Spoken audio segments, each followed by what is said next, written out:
very, very excited to welcome you to the first meeting of the Global Sustainable Development Goals Affinity Group under the auspices of the World Federation of Colleges and Polytechnics. We will be presenting ourselves as the coordinating committee for this affinity group.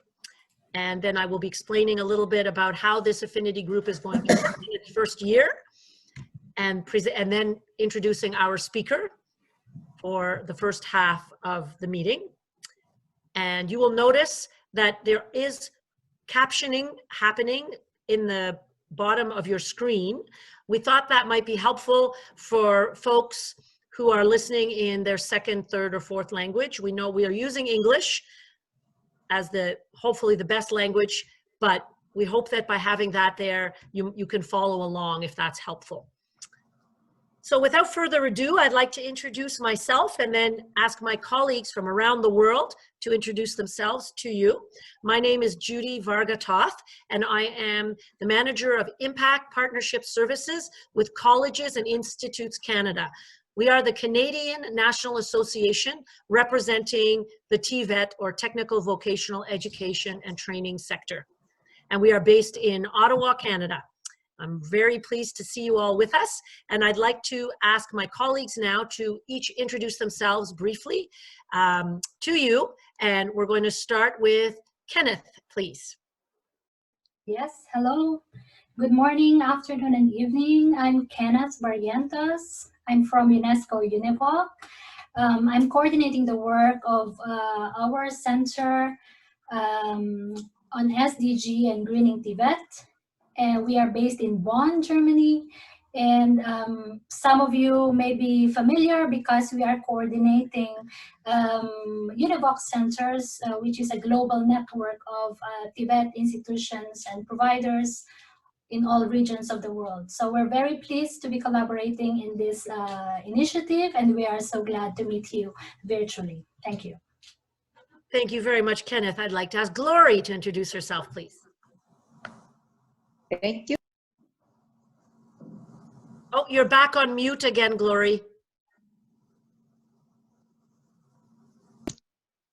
Thank you so much.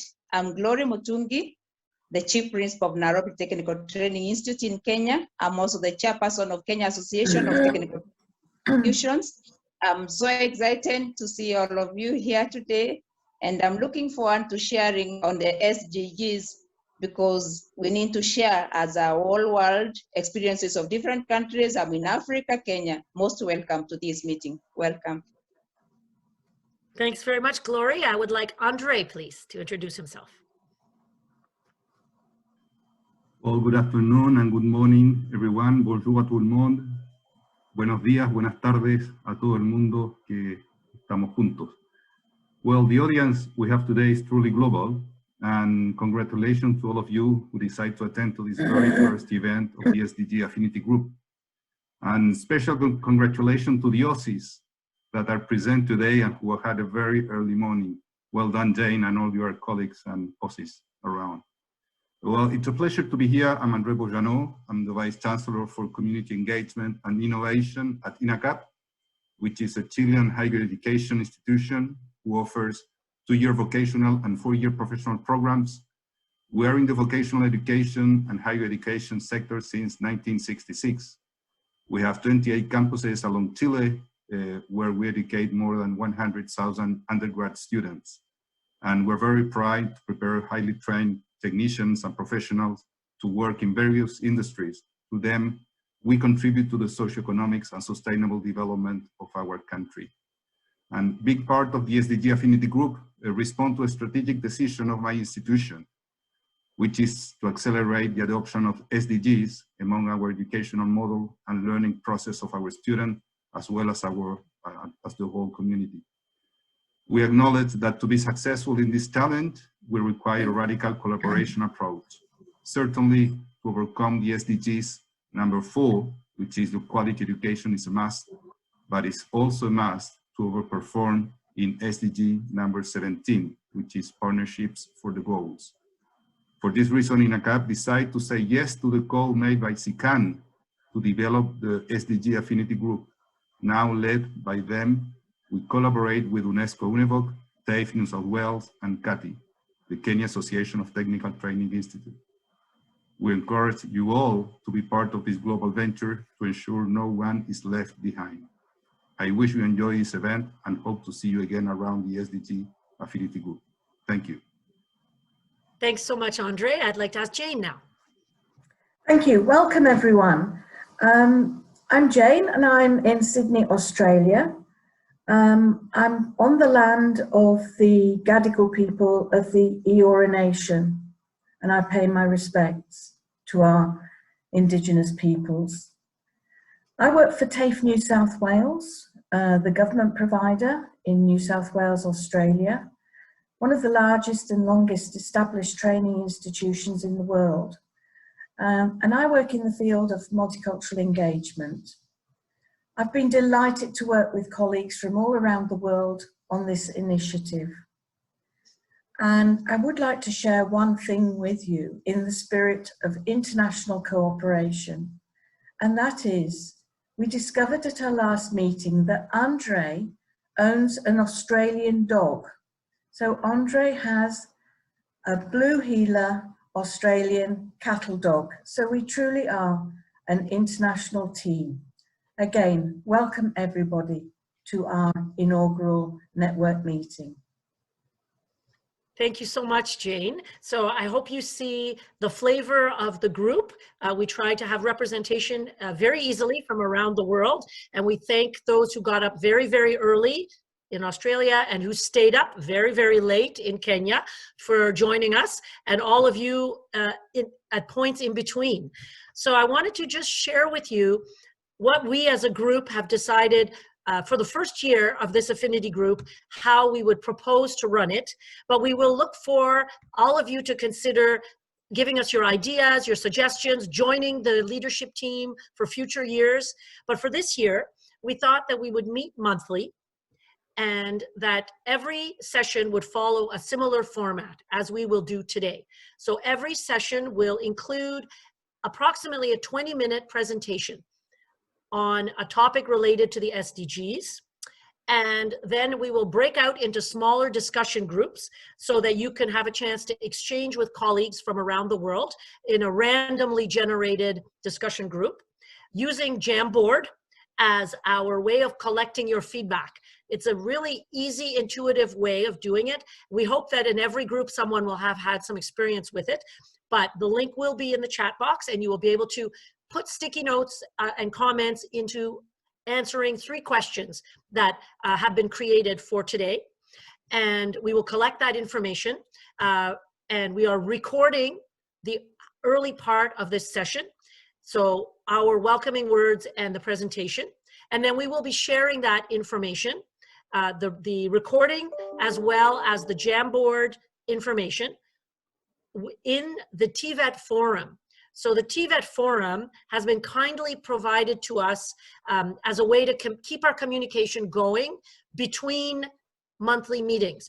So this has been developed in Bonn by UNESCO UNEVOC as a way to share your news, ask questions of your colleagues. So you can see on the screen what it looks like.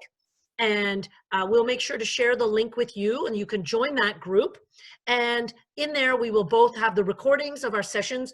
So for those parts of the world where it's 2 o'clock in the morning, so they couldn't join us, they'll be able to watch the recording if they choose, and then they can answer, put questions in. You can share your successes and your challenges in this TVET forum and go back there to check if you miss a meeting and you want to know what was discussed. That's how we're going to work together in between our monthly meetings. And we're very appreciative of UNESCO UNEVOC's collaboration and partnership with the World Federation of Colleges and Polytechnics, which is the national, or I should say international association within which this SDG affinity group sits. And we do encourage you to invite your colleagues to join this affinity group at any time. The application form is available and you can, if you found it useful, you can share that with your colleagues and they can join from anywhere in the world, the affinity group and the TVET forum to share information. the last thing I wanted to mention is that the breakout groups themselves will not be recorded. So when you join your breakout group, you will be free to chat in whichever way you wish. We invite you to answer the questions or put some notes in the Jamboard, but you don't need to choose a note taker. Everybody can individually put their own thoughts, comments, answers into the Jamboard on your own. There's no delegated facilitator. So you may find yourself in a group with 5 or 6 others. Please just have a conversation. It doesn't have to be formal. You can decide to introduce yourselves. You can just organize it as you wish. The important thing is that you gain value out of your time with your colleagues from around the world, and that you put some answers onto the Jamboard so that that can be shared with everybody else. At the end of your approximately 20 minutes of breakout session, we will bring you back into the main room where we will have some concluding words, and we'll share with you the very exciting topic of our next and date of our next SDG Affinity Group meeting, so you won't want to miss that. And my colleague Andrea will be posting the feedback survey multiple times before the end of this meeting, because we know how busy you all are, and if you receive it afterwards, you may, with all good intentions, not have a chance to fill it out. So she will post it for you before you go to the breakout rooms, while you're in the breakout rooms, and when you come back into the main session. It's a very short survey, so we appreciate you taking a moment to fill it out, even before you leave today's meeting. So now, without any further ado, I would like to introduce our very special first speaker of the SDG Affinity Group. We're really delighted to welcome Charles Hopkins to join us today. Charles is really the first person that I was told about when I joined CICAN 2 years ago, when I said, oh, well, who should I talk to about SDGs and the TVET sector? And Marie-Josée Fortin, one of our directors, said, well, obviously you have to talk to Charles. And luckily, Charles is not only in Canada, but he's in Ontario and in the same time zone and very close to me relatively for Canada, only 5 hours away from Ottawa. So Charles Hopkins holds the UNESCO chair in reorienting education towards sustainability. He is based at York University in Toronto, Canada. He's been an advisor to several ministries of education in Asia and Europe, as well as universities and colleges across the Americas.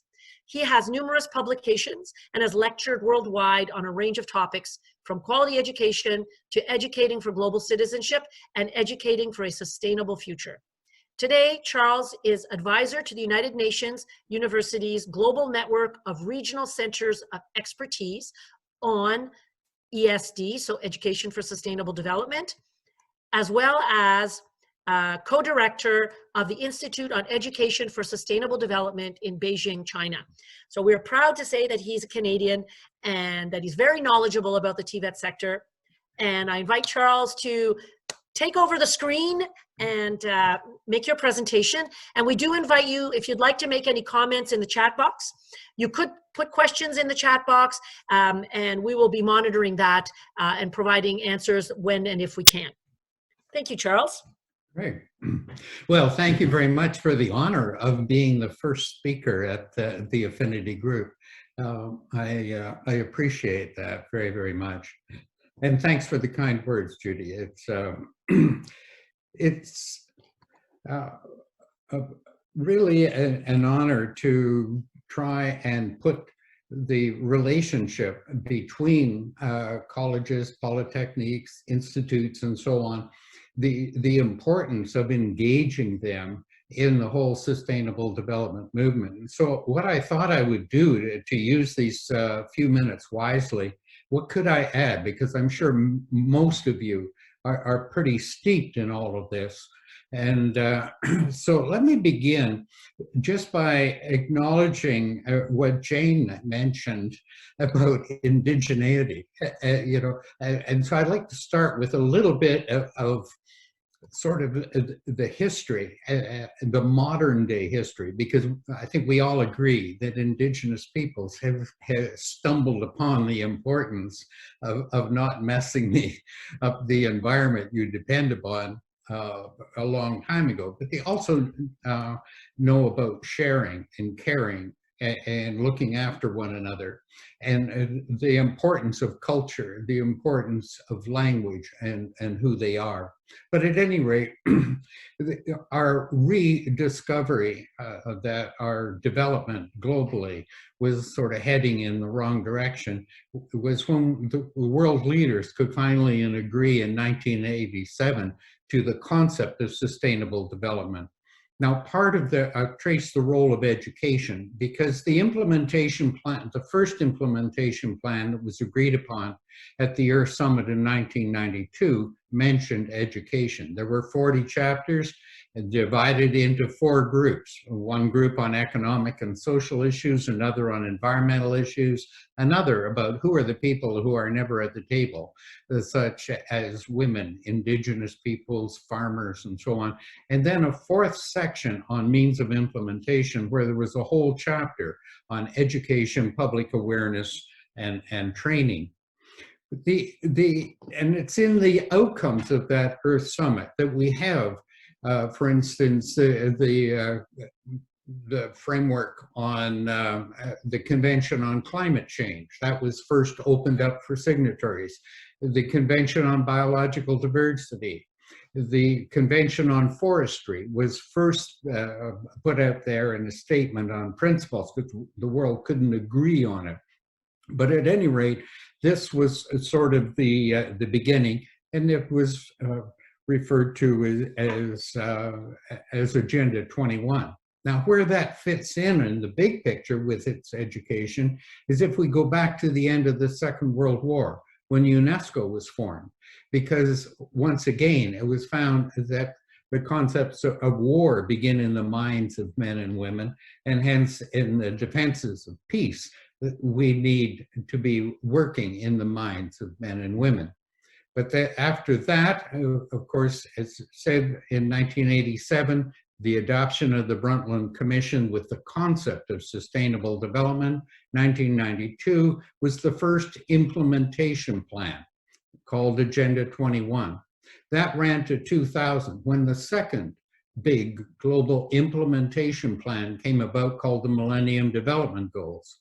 Now, it was reduced from 40 down to 8, and only really aimed at the least developing countries. So we went through that hiatus, and then we realized that the Millennium Development Goals were to run from 2000 to 2015. Coming out of the end of that, around 2012, as the world started looking, okay, what should be the next implementation strategy, and realizing that number one, we needed partnerships, that nations can't do it on its own. And secondly, the role of engaging education, public awareness, and training institutes. Okay? So we look at what is the world we want, and there's hundreds of thousands of people engaged in forming the next group, which were the Sustainable Development Goals that we have now, that run from 2015 to 2030. The important thing is they target all nations, all the signatory nations, and I think that's pretty well every nation. The shift that came about was that it wasn't just on environment and economics and society, but we added 2 more in 2015. We added the quest for peace, but peace not just between nations, but peace right down to the community level. Okay, so that's another whole concept. And then that big one that I mentioned, the idea of partnerships that Andre referred to with number 17. Now, the importance of partnerships and the realizations, this can't just be done by nations sort of negotiating with one another. I'll cut back my emissions by 0.003 if you do something or other.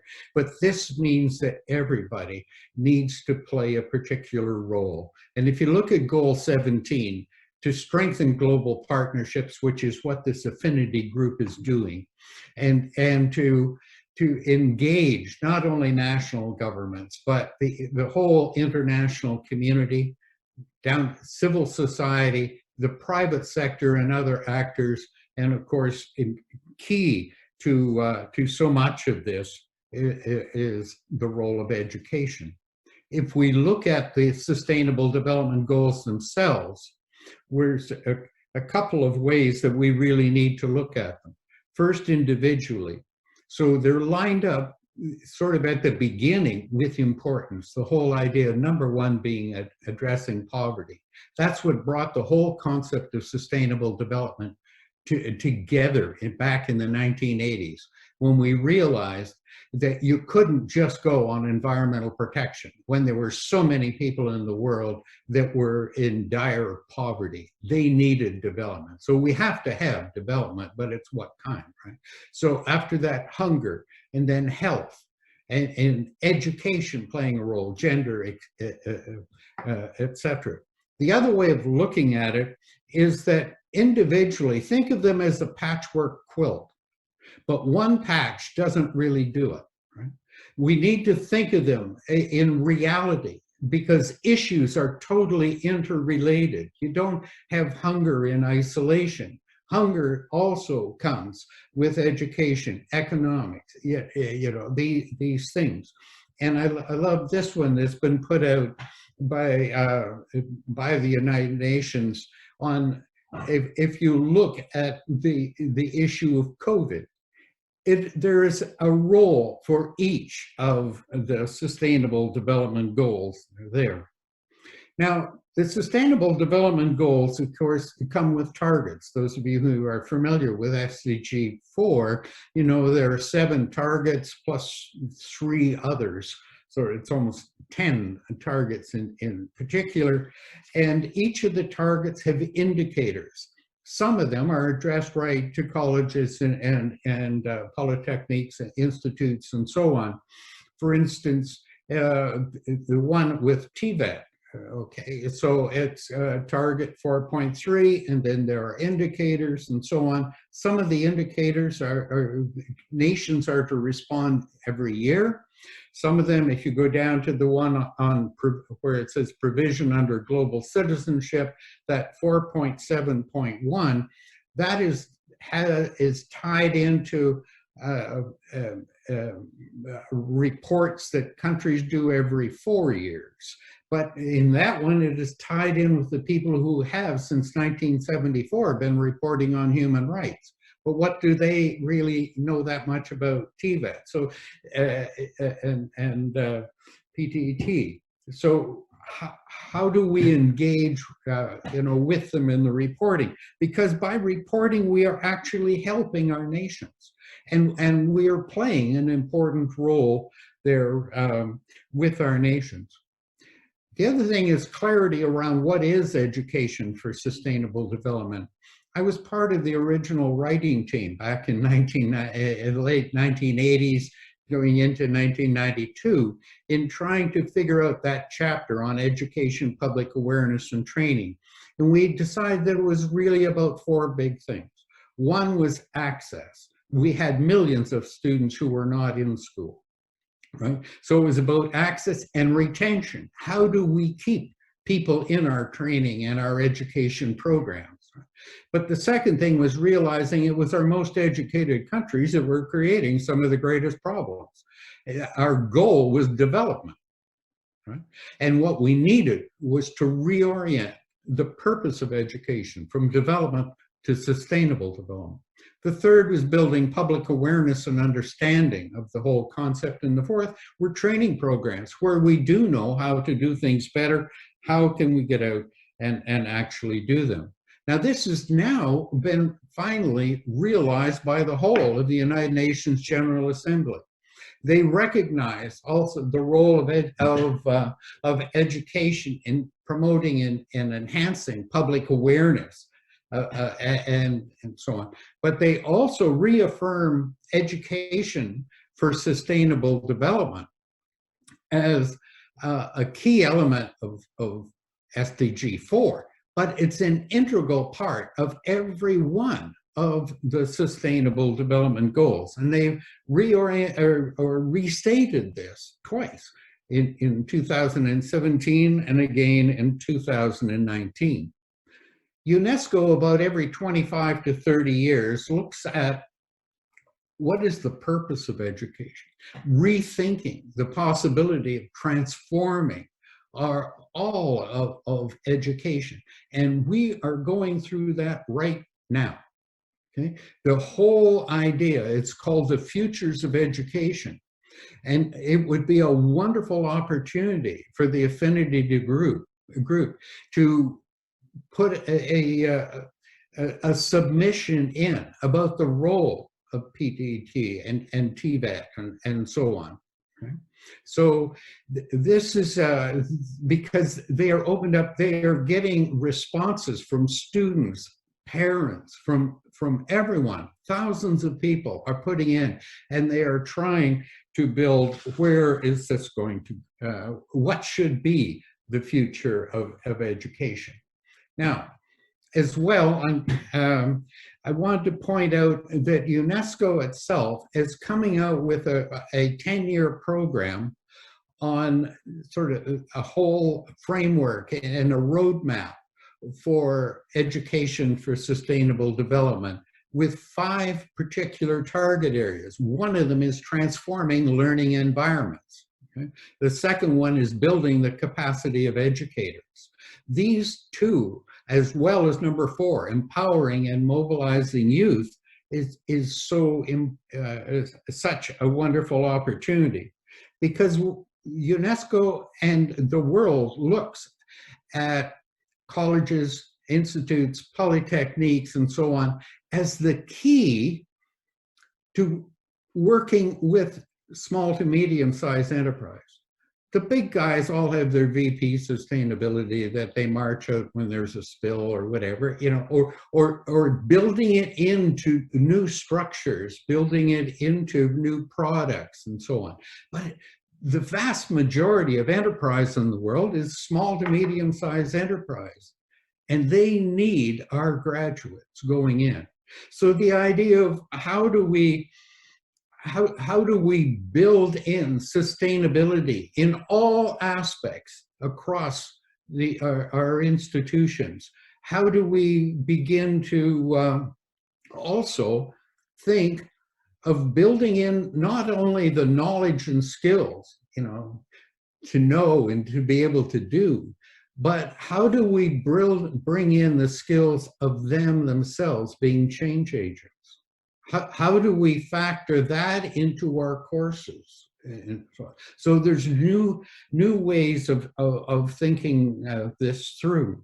And UNIVOC has spent a good deal of time in, they've been working, I would say, Ken, for at more than 6 or 7 years of trying to bring about the greening of technical and vocational education training. This is a great document that if you are not only familiar with it, you sort of look into it.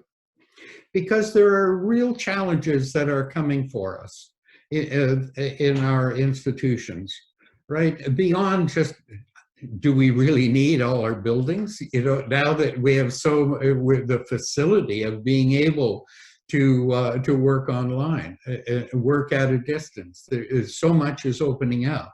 The students who we could never reach before, how can we do that sort of thing? But changing our programs and our curricula, the whole idea of thinking globally now, not only in procurement and sales, but even who do we hire as faculty?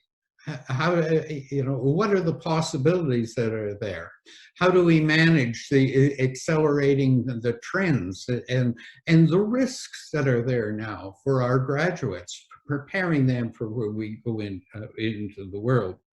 So the way of addressing that, we're thinking, is UNESCO is suggesting that we look at this in a whole institution approach.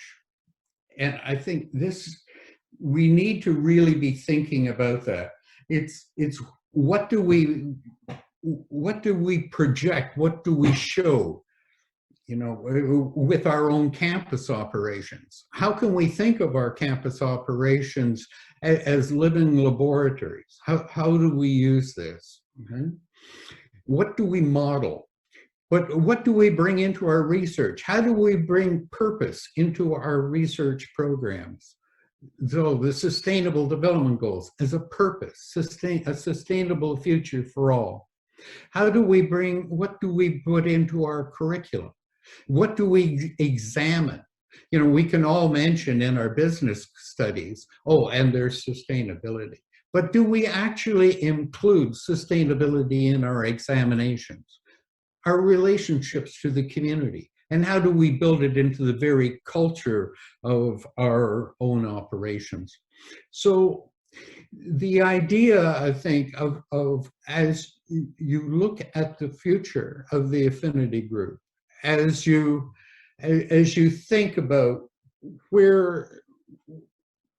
what would serve you best, where are you going, what ways in which you can build the contribution of the world's colleges, polytechniques, and institutes in building a more sustainable future for all. So again, thank you so much for the opportunity of speaking to you on this inaugural meeting. Thanks, guys. Thank you so much, Charles. That's great. And I've heard you speak a few times, but every single time I have some aha moment. I'm like, oh, I didn't think about that. There's so much information. And what you've shared, I think, is a great starting point.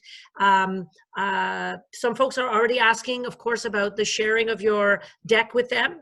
And I see, I'm sure you don't mind. Yeah, not at all.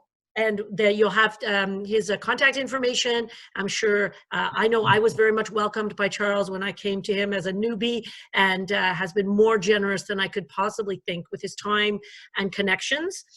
And so now we're going to break out into discussion groups where we encourage you to talk about what you heard and also share your own concerns from your own campus, what you were working on, what you're looking to do with the SDGs, ideas that you're looking for, as well as you're ready to share. And please use the Jamboard. The link to the Jamboards is in the chat box, as well as the feedback survey. So in case you have to leave before the very end, we will be ending exactly on time. So no worries about that, but if you have to leave a few minutes early, please make sure you fill out the feedback form where we would like to find out, for example, what topics you might be interested in covering in future meetings or speaker suggestions, etc. So you'll have that opportunity in the survey form. And on the Jamboard, you can also put your ideas. We'll be reviewing it all thoroughly and using your ideas as we go forward after the next meeting, which we already know what it's going to be, and it's going to be a good one. So we'll tell you about that when you come back after your breakout sessions. I want you to know there's no specific facilitator, as I said. So when you find yourself in the group, just feel free to jump right in. If somebody wants to just say, okay, I'll start with introducing myself, or I'll start with a question or an exciting piece of news from my college, go ahead and do it the way you're most comfortable with. And we'll see you back here. We'll be bringing you back here about 6 minutes before the end of the hour, just to wrap things up. So Andrea. Okay, perfect. So I'm just going to open all the rooms and we'll be good to go. Thank you so much.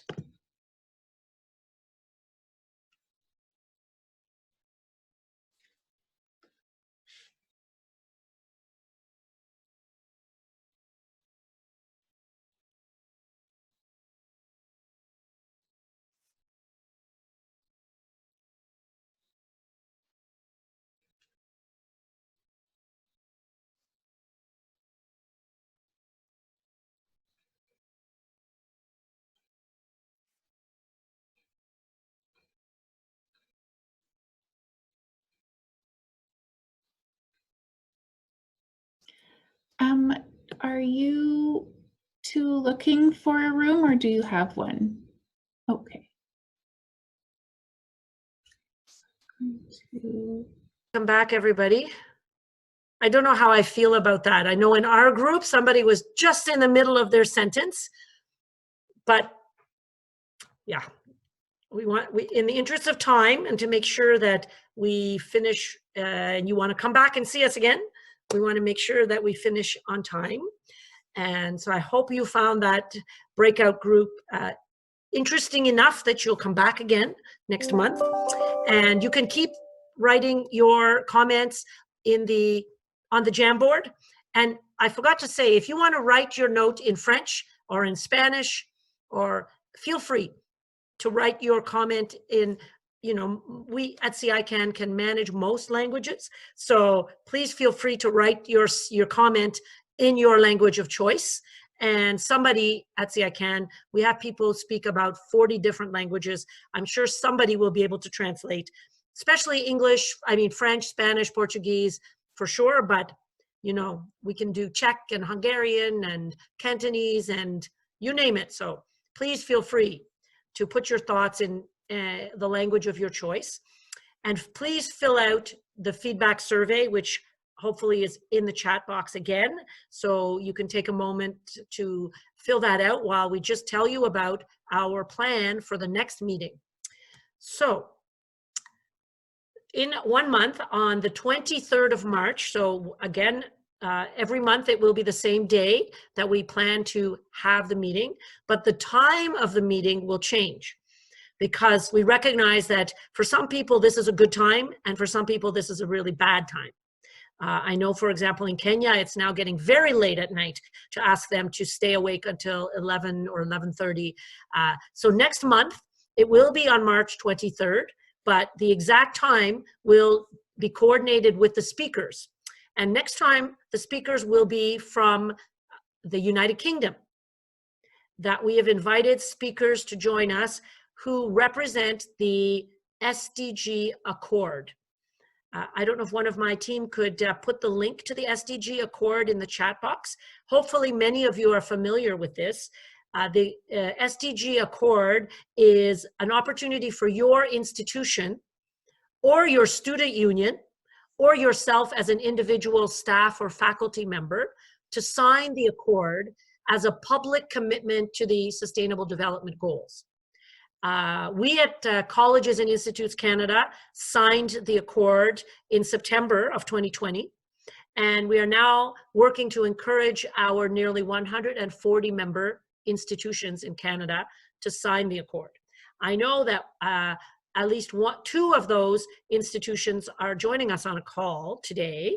We have Nova Scotia Community College, hi Mike, and we have Sheridan College, hi John, who have signed the accord, and I think some others that are in the process of getting their institution to sign this accord. So next month on the 23rd, we're going to have guests who are the creators of the SDG Accord from the United Kingdom, who are going to talk about the accord, what it is, what it does, how it can help you. They can answer your questions about whatever aspect of that you're interested in. So the link, you can click on the link to see what it is. And we may invite one or two of our Canadian members to share about why they've signed it in that meeting as well. And possibly from any of you, if any of your institutions have signed the Global SDG Accord, please send us an email. We'd love to know, and then we could invite you possibly to speak at the next meeting on March 23rd. And then for the meeting after that, in April, we don't know yet. So that's why we need you to fill out the survey or write it in the Jamboard so that we know what you're most interested in hearing about. So we'd like to have speakers from all parts of the world. We'd love to have somebody come and speak to us from anywhere on any topic related to the SDGs. We could have a panel presentation with a number of our colleges who could speak to it. I don't mean ours in Canada, I mean all of ours around the world who could speak about how they do it in their country and in their college. Or we could have a meeting about one specific SDG, say everybody's interested in talking only about SDG number 4 or SDG number 13. All of this we need to know based on what you think. So please do fill that form out. It is in Canada, 3 o'clock in the afternoon. So this is the end of our first meeting of the Sustainable Development Goals Affinity Group. We thank you very much on behalf of all of my co-leads across the world for joining us today. We hope it was useful for you. We found it very interesting, and I know we're really excited to see you again in March and in future meetings and growing this group. So please invite everyone you know to join us so that we can really share across the world, and use the TVET forum. We're going to post the recording. So if you want your colleagues to hear what was talked about, you'll see it there. We'll share the PowerPoint presentation there as well. So please go sign into the TVET forum, and we'll keep talking to each other until next time. Thanks, everybody. Thank you. Bye. Thank you.